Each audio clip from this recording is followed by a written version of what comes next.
Alright, Shalom. Before I start, I want to give all honors and glories and praises to Yahweh, Bahashem Yahushai, Bahashem Mahawa Kakodash, Yahweh, which is the one true name of the Heavenly Father, Yahushai, who the world ignorantly calls Jesus Christ, but his one true name is Yahushai. I would like to give double honors to the elders and apostles of Great Millstone, because those are the men who I've learned this truth from through the spirit and power of Yahweh Bahashem Yahushai. Peace, blessings, salutations to the whole full elect. And shalom to you, sincere brothers scattered abroad, pushing forth this word in truth and sincerity. I am your brother Mashiach Arazakah from the Servants of Yahweh Yahushai Camp, Las Vegas, Nevada branch. And pretty much we're going to go into the scriptures, and this lesson is going to be titled as Esau's blessing is the sword. Alright, Esau's blessing is the sword. Because you got Jake out here, they still thinking they macho, they think they tough because they using a gun. Well, that's Esau's blessing. You know, they actually believe that a gun is going to protect them in the time of Jacob trouble, and it's not. All right, Esau's blessing is the sword, man. Esau's blessing is the sword. They got mono technology of robots that can shoot faster than a regular human man. You know, they got mechanical dogs, man. All right, they got actual robots, man. You know, Esau got technology to shoot laser beams out of the sky, man. He got predator missiles, man. Esau has way more technology than just a gun. So we're going to get scriptures out proving that Esau's blessing is the sword, man. And you shouldn't depend on that. All right? You should depend on Yahweh Bashim Ashai. So Lord one, this lesson is edifying. This is Revelation 6:4. It says, and there went another horse that was red. What is that red? Who is that red? Who is that talking about? Esau. Esau is that red horse. All right? Because when you go into the meaning of that word Edom, Esau, Edom, it means red. All right, because the so-called white man, they're different shades of red. Mm-hmm. All right, and you so-called Negroes, Hispanics, and Native American Indians are different shades of brown. All right, there's no such thing as white people, and there's no such thing as black people. But all right, that red horse is talking about Esau, Edom. All right, continuing, it says this is Revelation 6:4, and there went out another horse that was red, and the power was given to him that sat thereon, to take peace from the earth. Who took peace from the earth? Due to his conquering, due to his bloodshed, all right? Due to him using his sword. Who took peace from the earth? Esau, Edom, all right? Esau, Edom took peace from the earth. So as long as Esau is ruling, all right, there's never going to be peace on the earth. It's always going to be wickedness, always going to be violence, always going to be everything going on, all right? Long as Esau is ruling, there's never going to be peace because he took peace from the earth, all right?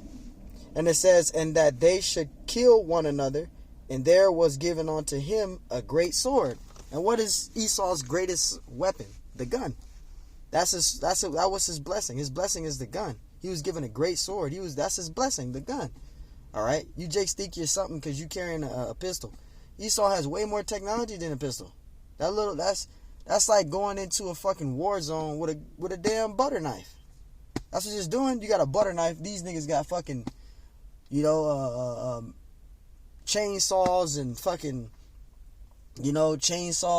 fucking, axes and, the biggest weapon you could think of, and you going in there with a little Glock, a little pistol. Esau got way more weaponry than that. That's not going to save you in the time of Jacob trouble, man. All right, the Lord Yahweh Shemashai is going to protect us, man. He's going to protect us. He's our reparations. He's going to protect us. A gun isn't going to protect you. Not in Jacob trouble. It's not. It can't protect you. You're going to see a lot of these Jakes be destroyed in that time. They're going to be, the Lord going to kill a lot of these Jakes, man. They're going to be smited. These worldly ones, man. All right, this is Genesis, because we're going to get to the main point. This is Genesis 25. Yep. This is Genesis 25, and we start at verse 24. This is Genesis 25:24. It says, and her days to be delivered were fulfilled, behold, there were twins in her womb. And this is talking about Jacob and Esau. All right, and when it talks about her twins being in her womb, this is talking about Rebecca. All right, it's talking about Rebecca. All right, it says there were twins in her womb. It says, and the first came out red. It says, and the first came out red all over like a hairy garment. Who is this giving you a description of? Who's red and hairy? Esau, Edom. All right, the so-called white man. He's red and hairy. All right. He's red all over and hairy. That's Esau Edom. All right. And it says, and they called his name Esau. Right. Verse 26. Now this is because Esau came first, and then Jacob came out after. But the scriptures say the first shall serve, the older shall serve the younger. All right. And actually, I'll go up. Salaki. I'll go up to the 23rd verse. It's Genesis 25 and 23. That's where I should have started. It says, and the Lord said unto her, which is Rebekah. All right. It says, and the Lord said unto her, 2 nations are in thy womb. Because a lot of people say, well, Esau and Jacob were twin brothers. They were twins, but they weren't the same nation. All right. 2 nations was in her womb. 2 separate manner of people. They weren't the same. All right. They're 2 different nations. It says, and the Lord said unto her, 2 nations are in thy womb. It says, and 2 manner of people shall be separated from thy bowels, and the one shall be stronger than the other, and the elder shall serve the younger. So whoever was born first will have to serve the younger. All right. Whoever was born first shall serve the younger. Verse 24. And when her days to be delivered were fulfilled, behold, there were twins in her womb. All right. Verse 25. And the first came out red all over, like a hairy garment, which was Esau. All right. Esau Edom, the so-called white man. It says, and they called his name Esau. See. Verse 26, and after that came his brother out, and it says, and his hand took hold of Esau's heel, and his name was called Jacob. Now notice it gave you a description of Esau, but it didn't give you a description of Jacob, because Jacob was a so-called Negro man. All right, he had melanin. He was a dark-skinned man. He had melanin. Esau didn't have melanin. He came out red and hairy. All right, and if you look at a so-called white person, they don't have melanin. All right, you can literally see through their skin. You can see their blood flowing through their skin. They're different shades of red. All right, so you can see the difference. You can tell they don't have melanin. This fits them perfectly. All right, but in Jacob, it's talking about, Jacob was a Jake that had melanin, man. He had melanin. He was a dark skinned man. All right, verse 26. And after that came his brother out, and they took hold of Esau's heel. And his name was called Jacob. See, it didn't give you a description of Jacob. Jacob had melanin. All right. It says, and Isaac was 80 years old when she bare them. Verse 27. It says, and the boys grew, and Esau was a cunning hunter. See, so the boys grew, and Esau was a cunning hunter. All right. He was a cunning hunter. And when you look at Esau, the so-called white man, what does he do? He hunts. He kills lions. He kills rams. All right, he kills goats. He goes out in the wilderness. He kills cheetahs, tigers, elephants, and then take pictures with them. That's Esau Edom. That's so-called white man. All right. It says, and the boys grew, and Esau was a cunning hunter. It says, a man of the field. See, he was a man of the field. And if you go online and look at hunting, you'll just see nothing but white people. All right, killing lions, killing tigers, killing animals, killing gorillas, killing monkeys. Killing any type of wild animal and literally taking a picture next to it. That's Esau Edom. He's the only one that do that. They go out there and hunt deer, shoot down deer, take pictures of them killing the deer. When they do kill the deer, they cut the head off and put on a wall as a plaque. Only Esau do that. He's that cunning hunter. It says, and Jacob was a plain man dwelling in the tents. And that's us, the so-called Negroes, Hispanics, Native Americans. We're the Israelites. All right, Esau Edom, you can tell who Esau Edom is. The things, they eat raw meat, etc. That's Esau Edom.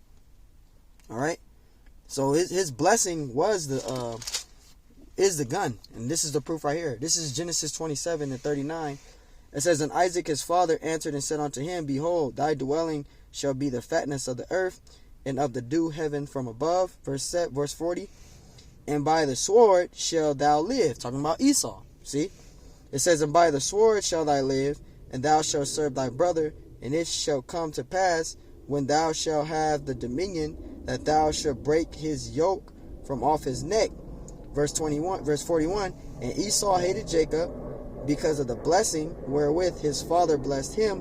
And Esau said in his heart, the days of mourning for my father are at hand, and I will slay my brother Jacob. But long story short, Esau's blessing is the sword. Because when you read in verse 40, it says it. And by thy sword shall thou live. All right, so Esau's blessing is the sword. All right, you don't need to depend on Esau's gun, because that's his blessing. All right, that's their blessing. The Lord gave Esau the technology through the Spirit to be able to invent those weapons. All right, because that's his blessing. Our blessing is spiritual. Our blessing is going to be spiritual power. Our blessing is going to have immortality bodies. All right, bodies that cannot be killed. Omnipotent power, Dragon Ball Z type power. That's our reparations. That's our blessing. All right, spiritual power. That's going to be way stronger than a fucking gun. All right, so you don't need to have a gun. You don't need to depend on a gun, because the Lord is going to give us something way better than a gun. All right, which is what? Spiritual power. We're going to have perfect bodies, indestructible bodies. All right, that's our reparation. Bodies that can't break, that can't be pierced through. All right, powers, man, unimaginable power. So, hey, man, Esau's blessing is the sword, and you shouldn't depend on that. So, hey, Lord, one is lesson was edifying. I want to give honors and glories and praise to Yahweh, Bahashim Yahushai, Bahashim Wahaba Kakodash. Yahweh, which is the one true name of the Heavenly Father. Yahweh Shai, who the world ignorantly calls Jesus Christ, but his one true name is Yahweh Shai. Double honors to the elders and apostles of Great Millstone. Peace, blessings, salutations to the hopeful elect. And shalom to you, sincere brothers, scattered abroad, pushing forth this word in truth and sincerity. I'm your brother Mashiach Arazakah from the servants of Yahweh, Yahweh Shai Camp, Las Vegas, Nevada branch. And Lord willing, this lesson was edifying. Till the next time I say, shalom.